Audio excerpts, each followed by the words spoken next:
BJP से हैं, सुनील साजन Samajwadi party से हैं, हेमंत तिवारी जी उत्तर प्रदेश के बहुत ही जाने माने पत्रकार और उनके मित्र सुरेंद्र राजपूत कांग्रेस के प्रवक्ता हैं मेरे साथ मौजूद हैं। अरुण राजभर बीएसपी के जनरल सेक्रेटरी हैं और प्रवक्ता भी हमारे साथ हैं। और थोड़ी देर में डॉक्टर संजय चौहान भी हमें ज्वाइन करेंगे। डॉक्टर संजय चौहान जनवादी पार्टी के राष्ट्रीय अध्यक्ष हैं, लोनिया बिरादरी के पूर्वांचल के बड़े नेता हैं और उनको मैंने इसलिए बुलाया है हेमंत जी क्योंकि वो दारा सिंह चौहान के नेचुरल कॉम्पिटिटर हैं और वीरेंद्र सिंह जी हमारे स्टेट हेड। शुक्रिया और धन्यवाद आप सभी का इस परिचर्चा में मेरे साथ शिरकत करने के लिए। संजय चौधरी जी, 7 बार के दल बदलने वाले को आपने अपना कैंडिडेट बनाया, आखिर दारा सिंह चौहान को भारतीय जनता पार्टी में लाने की आपकी क्या मजबूरी थी और ऐसी क्या डिस्परेटनेस थी कि आप उनको समाजवादी पार्टी से वापस लाए? कारण देखिए, बात नंबर 1,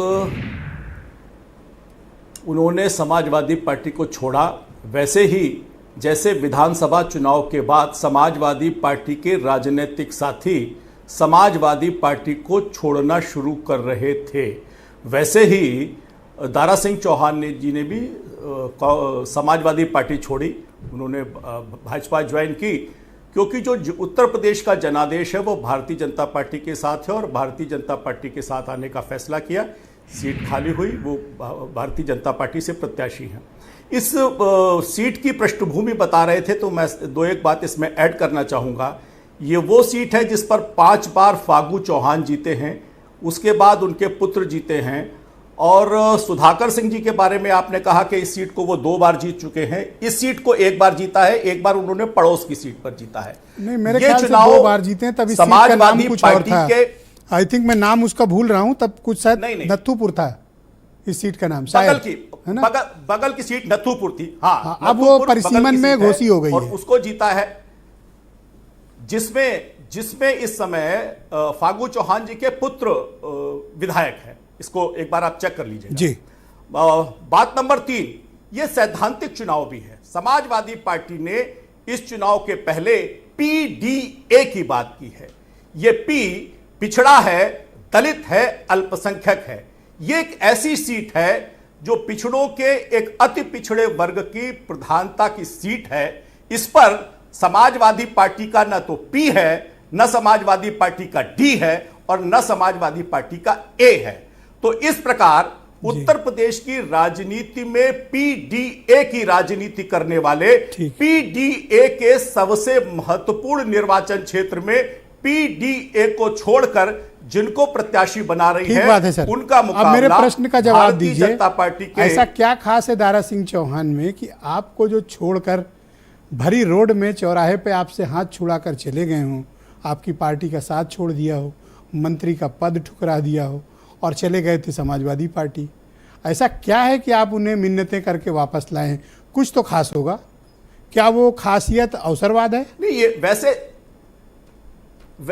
वैसे ही खास है जैसे राजनीति में ये भी खास है कि शिवपाल जी तुम जहां चले जाओ और उसके बाद शिवपाल जी अगर लौट कर आए तो समाजवादी पार्टी में स्वागत है।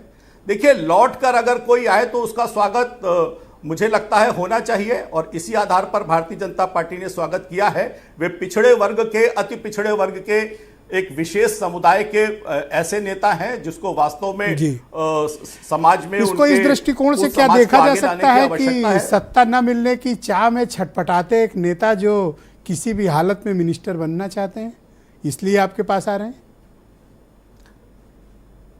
नहीं, ये तो जो भारतीय जनता पार्टी के साथ आ रहे हैं उनके बारे में ये आपका नजरिया हो सकता है, लेकिन एक ये भी नजरिया हो सकता है कि जिस वर्ग का वो प्रतिनिधित्व कर रहे हैं, जो वर्ग समाज में विकास की दौड़ में पीछे रह गया है, उस वर्ग की प्रतिपूर्ति अगर विपक्ष के गठबंधन से नहीं हो रही है, जो ये दावा करता है कि वो पी भी है, वो डी भी है और ए को भी साथ लेता है, लेकिन जब प्रत्याशी बनाना होता है तब उस निर्वाचन क्षेत्र में पिछड़े को भी नहीं बनाएगा, दलित को भी नहीं बनाएगा, अल्पसंख्यक को भी नहीं बनाएगा। इस घोसी की सीट पर समाजवादी पिछड़ा समाज से ही प्रत्याशी बनाया।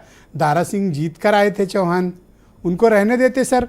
जो प्रतिपूर्ति आप करवाना चाह रहे थे वो प्रतिपूर्ति समाजवादी पार्टी कर रही थी। मैं फिर जानना चाहता हूं, ऐसा क्या खास है कि आप उनको लाने के लिए सर इतना बेताब रहे हैं? नहीं, वो वो वहां के निर्वाचित प्रतिनिधि हैं, वो अगर हमारे साथ आ रहे हैं तो हम उन्हें अपने साथ आने से क्यों रोकेंगे? कोई अति पिछड़े वर्ग का नेता जो उस क्षेत्र का प्रतिनिधित्व करता है, दूसरे राजनीतिक दल में उसे लगता है कि उसके समाज की प्रतिपूर्ति नहीं हो रही है, वो भारतीय जनता पार्टी के साथ आ रहा है। आप इसको अवसरवाद के दृष्टिकोण से बिल्कुल नहीं देखते?